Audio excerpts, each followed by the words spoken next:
Fala galera, sejam bem-vindos ao canal Física para Fortes, eu sou Matheus Fortes e dessa vez eu trago uma questão polêmica. A quinta questão da escola naval da prova amarela. Algumas pessoas têm me perguntado se alguma questão vai anular e até mesmo o inscrito Felipe Monteiro me perguntou para que eu desse uma olhada, me pediu para que eu desse uma olhada na quinta questão. E eu dei uma olhada e de fato achei ela, eu tive um pouco de dificuldade de fazer.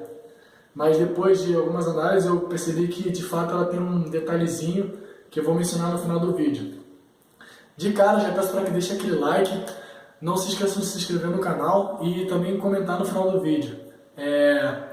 E também gostaria de agradecer duas pessoas, ao meu professor Leonardo Cordeiro, desde 2011, 2012, na época de cursinho, quando eu ainda estudava para passar na EFON, e ele me ajudou mais uma vez nessa questão, para que eu pudesse chegar aqui com toda a certeza de que o que eu fiz não está errado. E também ao um amigo que eu fiz na internet, chamado Walter. Muito obrigado pela ajuda. Então vamos para o que interessa. A questão vai aparecer na sua tela. Uma esfera isolante de raio R, carregada com carga Q, uniformemente distribuída sobre a sua superfície, está fixa no espaço, segundo o referencial inercial. A uma distância r da superfície dessa esfera, uma partícula de carga -q e massa m executa um movimento circular e uniforme ao redor do centro da esfera, sob a ação exclusiva da interação elétrica entre as cargas. Sendo K0 a constante elétrica, qual o acréscimo de velocidade que deve ser imposto por um agente externo à partícula de carga -q para que esta possa escapar da atração elétrica da carga Q. Então, galera, vamos lá. Vamos começar sempre com a pergunta final, né? Ele quer saber qual é o acréscimo de velocidade que um agente externo precisa dar nessa carga para que ela saia. Em outras palavras, é como se fosse dar um empurrãozinho. A velocidade dela vai aumentar. E essa velocidade, esse acréscimo dessa velocidade é o que a questão pede. Esse acréscimo eu vou representar da seguinte forma. O acréscimo vai ser o quê? A velocidade final menos a velocidade inicial. Isso aqui é o acréscimo. Bem, eu vou primeiro achar a velocidade inicial. E entende-se como velocidade inicial a velocidade antes do agente entrar em ação. Qual é a situação que nós temos? Nós temos uma carga de Q positiva e raio R. E tem do lado externo uma carga Q negativo, né, Qzinho negativo, a uma distância R da superfície. Então a distância desse Qzinho negativo até o centro da carga é 2 R's. É um detalhe que até eu mesmo me atrapalhei na hora que estava fazendo na pressa. Então essa distância aqui é 2 R's. O que a gente vai fazer aqui? Se essa carga está fazendo um movimento curvilíneo ao redor da carga aqui, movimento circular, então a gente está falando de força centrípeta. Sim, força centrípeta. E a força que assume o papel de força centrípeta é a força elétrica. Então a gente vai escrever da seguinte forma. A força centrípeta, quem faz papel de força centrípeta é a força elétrica. Equação que descreve a força centrípeta é a massa dessa carguinha vezes a velocidade que ela tem. Como é a velocidade inicial, eu vou botar zerinho aqui, ó, que é melhor. V0 ao quadrado sobre o raio da curvatura, que no caso seria 2R, igual a força elétrica, K, eu sei que é K0, mas vou botar K só. Qzão vezes Qzinho, que são as duas cargas, né? No caso está em módulo, então não vai o sinal, sobre essa distância de 2R ao quadrado. Perceba que tem 2 R's aqui e aqui, então a gente pode cortar. Vai sobrar 2 R's aqui. Passa o M para cá e nós vamos ter o quê? Que a velocidade vai ser K vezes Q vezes Q. Nem precisava ter botado esse módulo aqui, na verdade. Só botar o módulo não. Sobre 2R. Esse M que está aqui vem para cá no denominador. Esse V que está ao quadrado vai jogar a raiz para o outro lado. Então a gente chegou na primeira variável, que é importante, a velocidade inicial. Eu vou botar esse valor aqui no canto, para que eu possa usar o quadro. Vai ficar o quê? V0 é igual a K, Qzinho, sobre 2Rm. Beleza. Dá uma apagadinha aqui.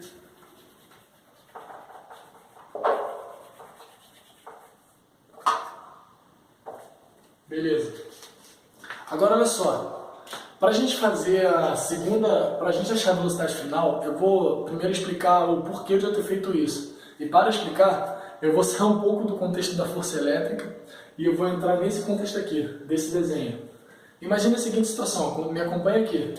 Você tem um foguete e esse foguete ele quer ser jogado para o espaço, ou seja, ele quer sair da Terra. A minha pergunta é a seguinte: qual é a mínima velocidade que eu preciso dar a esse foguete para que ele saia da Terra, da interação, da gravitação da Terra? Porque olha só, se você pega um objeto e joga ele para cima, depois ele volta, porque a gravidade atrai ele de volta. Só que, será que existe uma velocidade que se você jogar um objeto para cima, ele vai tão alto, que a distância que ele vai estar da Terra não vai ser nem, a distância que ele vai estar da Terra vai ser tão grande que a Terra não vai conseguir puxar ele de volta, porque a força gravitacional vai ser muito pequena, tão pequena que é desprezível. Então o objeto ele foi para o espaço. E existe essa velocidade, e a gente vai calcular ela. E eu vou explicar como é que a gente faz. Nós vamos fazer através do estudo do sistema, da conservação da energia do sistema. E como é que a gente vai fazer isso? Assim, ó. Primeira análise. Digamos que aqui seja a etapa 1, onde o foguete ainda está sobre a superfície da Terra, e aqui a etapa 2. Como o sistema é conservativo, a gente vai analisar dessa forma, temos que a energia mecânica 1, que é a inicial, tem que ser igual à energia mecânica 2, que é a final, beleza? Portanto, o que a gente vai ter aqui? Ó? Na primeira etapa, no início, o foguete vai ter velocidade, porque a gente acabou de dar velocidade para ele sair.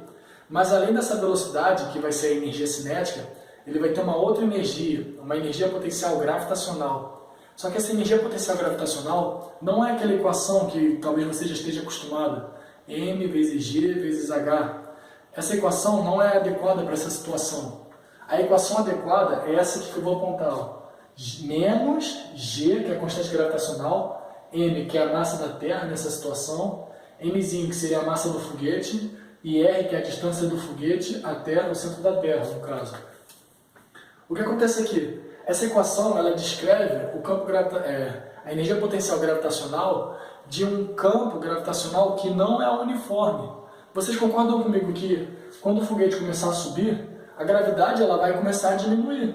A gravidade de 10 metros por segundo ao quadrado, ou 9,8 se for para ser mais exato, metros por segundo ao quadrado, só existe quando você está na superfície da Terra. Quando você começa a subir bastante, ela vai diminuindo. E ela vai diminuir tanto que vai chegar um momento que o foguete não vai nem mais sentir. Então ele não vai ser mais atraído para a Terra. Ah, estou voltando. Não, ele vai ficar lá assim, ó, no espaço. Mesmo sem velocidade alguma, ele não vai ser puxado de volta. Ele vai ficar lá flutuando. Porque você chegou no limite da interação entre a Terra e o foguete. Não existe mais essa interação gravitacional. Qual é a velocidade necessária? Vamos lá. Essa energia potencial gravitacional ela é negativa. Por quê? Pensem comigo. Essa energia negativa é como se fosse um débito. Sim, é como se fosse uma dívida relacionada à energia. Você só vai conseguir ficar livre da Terra se você conseguir fazer essa dívida zerar. Ela é negativa. Para você zerar ela, você precisa introduzir energia. Negativo com positivo vai zerar em algum momento. Em outras palavras, o que eu quero dizer é o seguinte: através da energia cinética, você vai introduzir energia ao sistema. Sistema esse que está com débito de energia. Se você for capaz de zerar essa energia potencial gravitacional, chega um momento em que você não vai mais ter ela te puxando de volta. Nesse caso, você vai ter saído da Terra. Ok? Então, tudo isso aqui, ó, esse termo aqui, energia cinética, que representa a velocidade inicial do foguete, menos a energia potencial gravitacional. Tudo isso é energia mecânica na primeira fase. Esse igual a zero, o zero aqui é a energia mecânica na segunda fase, ou seja, energia mecânica final, aqui já. Mas por que aqui é zero? Bem, eu quero descobrir a velocidade mínima para que ele possa sair da Terra. Então, quando ele estiver no limite da interação gravitacional, é como se ele teve velocidade suficiente só para sair. Uma vez que ele saiu dessa interação gravitacional, ele não tem mais velocidade, ele está parado. Mas ele não volta, porque ele conseguiu vencer essa barreira. Então, a energia cinética no final, deixa eu esbarrei aqui, a energia cinética no final é zero. E a energia potencial gravitacional também é zero, porque você debitou essa energia negativa. Você saiu da Terra. Eu espero que vocês tenham entendido. Qualquer coisa é só voltar ao vídeo. Portanto, o que nós vamos ter aqui? De fato, o que eu vou fazer aqui? Uma manipulação algébrica. Eu vou pegar isso aqui e vou jogar para o outro lado. E aí vai ficar dessa forma, todo mundo positivo. Esse M com esse M, eu posso simplesmente cortar. E aí o que você vai ter? Pega o 2 e joga para cá, né? E joga a raiz. Aí você chega nessa relação aqui. Por que tem esse Ezinho? Porque essa não é qualquer velocidade. Não, é a velocidade de escape. Essa é a velocidade mínima que um corpo precisa ter para sair da órbita da Terra. O curioso é que não depende da massa do corpo. Só depende somente de quê? Da massa da Terra, da constante gravitacional e do raio da Terra. Tem o número 2 aqui. E uma raiz. Então, interessante. Mas onde é que isso cabe para o nosso exercício da escola naval? Volta para cá. A ideia é o seguinte. Nesse caso, a força não é a gravitacional. É uma força elétrica. Mas elas têm algo em comum. As duas são forças conservativas. Sendo forças conservativas, as duas têm energias potenciais. Energia potencial, no caso. O que eu posso dizer, então? Nesse caso, foi uma energia potencial gravitacional. Nesse caso aqui, vai ser uma energia potencial elétrica. Portanto, a gente vai ter o seguinte caso. Vou até botar de outra cor. A gente vai ter uma energia potencial elétrica, que é descrita como Q, no caso a carga negativa, vai ficar menos Q.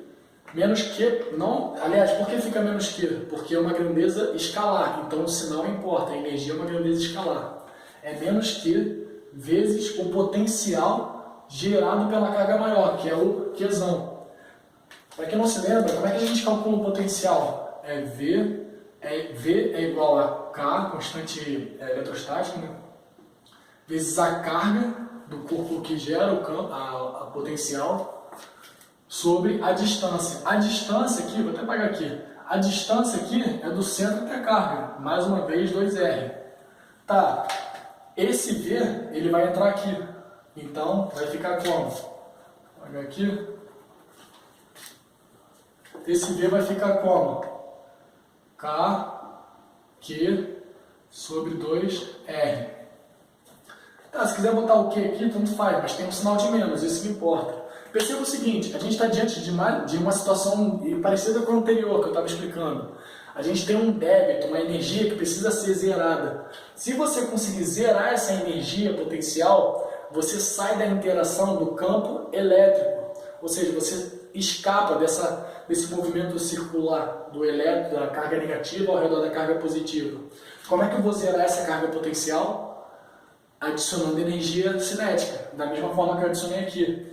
Então a gente vai ficar da seguinte forma, vai ficar assim, ó, M vezes V, esse V não é qualquer V, vai ser a velocidade final que a carga vai ter, a tão esperada velocidade final que a gente quer, esse V aqui,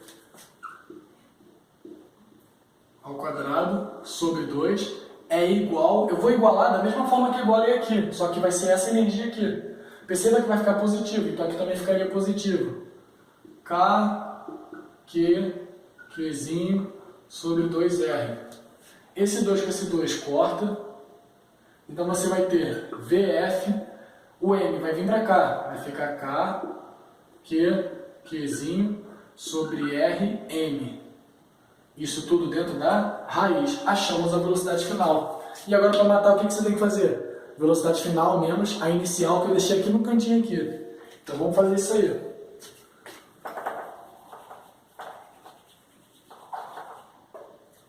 Tá. Velocidade final é essa aqui. Vou botar aqui direto esse trecho.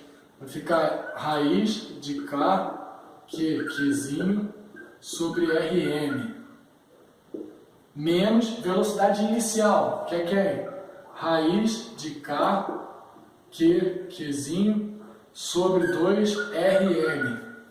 Tá, aqui você tem que ter um pouquinho de malícia, né, matemática, vamos dizer assim. O que você tem que fazer?